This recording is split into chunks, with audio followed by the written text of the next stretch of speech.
In today's video, I'm going to teach you a guide how to get root access in Replit Shell. By the end, you'll know exactly open the shell inside your Replit workspace, where to find it quickly, and how to use it effectively for commands and project tasks. First, open your web browser and head to the Replit website. If you're not signed in yet, log in so you can access your workspaces. Once you're on your dashboard, locate the project you want to work on. Click it to open the editor. This brings you into the main workspace where you'll see your code, a sidebar with tools, and the output or console areas depending on your setup. Inside the workspace, look toward the interface that lists your tools and files. You're aiming to open the integrated shell, which lets you run commands right alongside your project.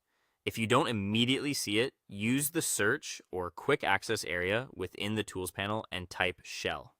When the shell tool appears, click it to launch. You'll now see the shell panel open, typically at the bottom or in a dedicated tab.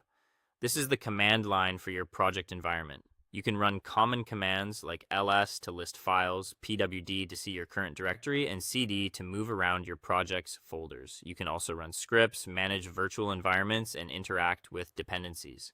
If you need to install packages, use the mechanisms supported by your project's template, such as Nix for system packages or language-specific managers like pip or npm. A quick word on root access in this context. On hosted environments like Replit, the shell runs inside a managed container with the permissions you're given for your project.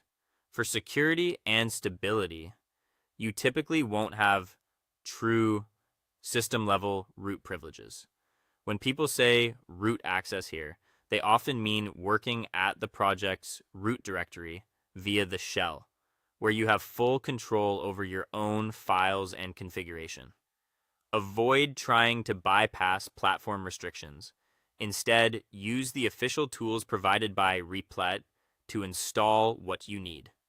This keeps your environment reproducible and within the platform's terms. A couple of tips to work faster. Use clear to tidy the terminal. Drag and drop files in the editor while using the shell to verify paths. And keep commands in a README or script so you can rerun them easily.